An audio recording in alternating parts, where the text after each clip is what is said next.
Okay.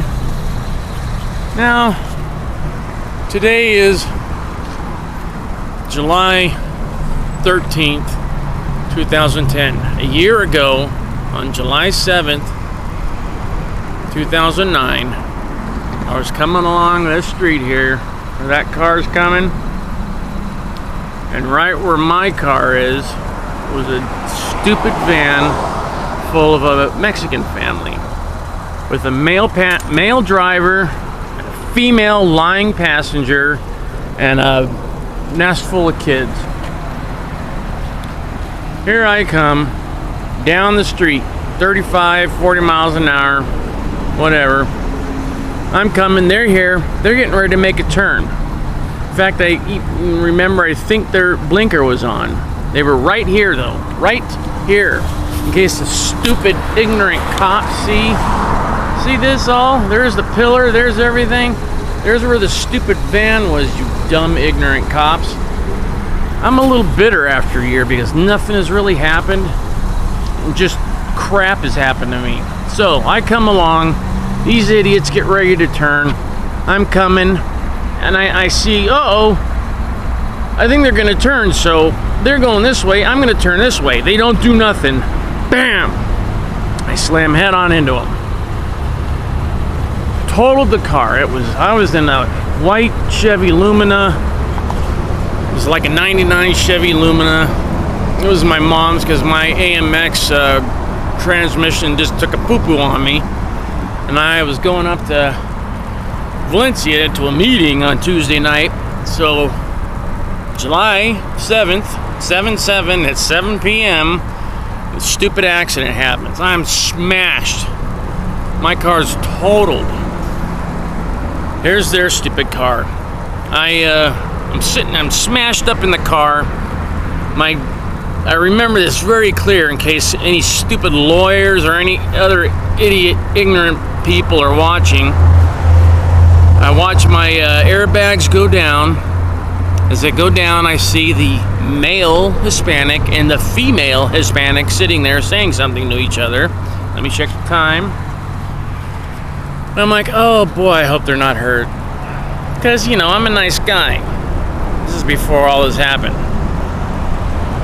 So I'm thinking, okay, looks like, the kids are flopping around and, they're walking and stuff, so everybody's fine. I can see that pretty clearly with both eyes. And then I see the passenger and the driver switch. I'm thinking, great. Wouldn't you know it? Wouldn't you know it? They're dishonest. Wow, how weird. How odd. Okay, well, whatever. They switch. Then, so now the lying woman is in the driver's seat, and the, who knows, drunk, illiterate, whatever, driver, the male, now is in the passenger seat. He sees me. I'm like, there's the front of their car. I mean, like, I'm right there.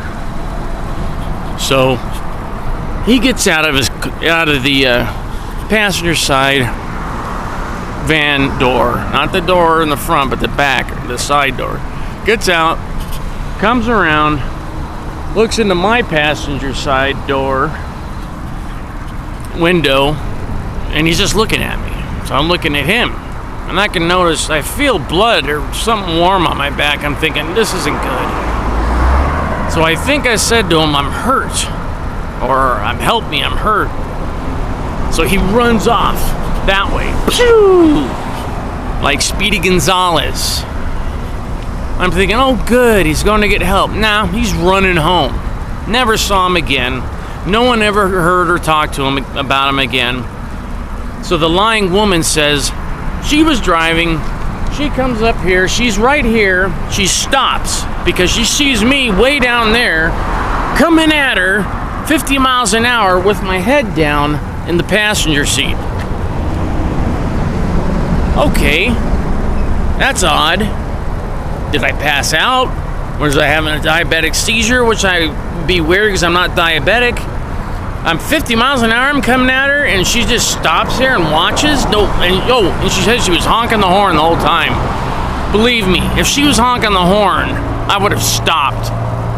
to see what the hell's going on here, or I would have veered way far away from her. But no, I'm just coming up and they're getting ready to turn, and bam! So she lies. Coming up on 5 minutes. We gotta make sure the 10-minute mark. So she's lying. Okay, whatever. Now I'm hurt bad. The whole trunk, everything in the trunk came out. The back seat came undone, hit me in the back of the head. Everything that was in the trunk and in the back seat smacked me in the back, so that I was bleeding out of the back of my head. The other part of the back seat came up and smashed into the passenger side window. I shattered my hip, knee, I think femur, ankle, broke 2 ribs. That's just from the crash. That's pretty bad, but I was, in and out, I think, of consciousness, because I do remember a guy smacking me. It wasn't a cop, because the cops were useless. The guy was like, come on, stay with me. And he was helping me clean up stuff on the passenger side, because I was looking at my watch, but I didn't have my head down like that. I was, like this. People can do that. I'll admit to that, but I was looking straight at the stupid idiots. Right up until I smacked into him. So, now I go to the hospital. It's first night. My parents get the notice. I guess I don't remember anything, because a year ago today, on the 13th, I was in a coma for a month. But I'm getting up to that. Let me check the time. So, go to the hospital, blah, blah, blah. Everything's kind of cool. They're going to operate the next day on my hip. And they give me a whole new right hip. They do that operation. That works out fine. Then they're going to wait a day or so and operate on my knee. Replace that. So they wait a day or so. Everything's cool. The night before, I don't know why.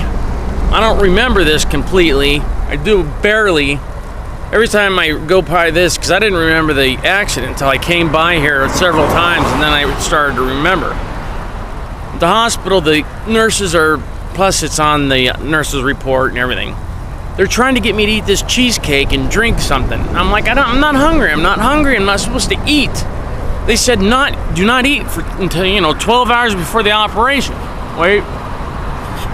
So they're like, no, eat, it's cool, it's fine, you can eat. So they gave me a piece of cheesecake and something to drink at 11:45, 11:45 p.m. It's on their report. They gave it to me. So I eat it. You think no big deal. Next morning, 7 a.m. operation. The stupid jackass anesthesiologist doesn't know what he's doing. He's too lazy to call the nurses station and say, hey, when was the last time Michael Skews ate anything? I just want to make sure. All I had to do was do that. They would open the book and go 11:45 p.m. He didn't want to hear that, because the only machine that was able to take the stuff out if I was to vomit it was dirty, and it would take 5 hours to clean.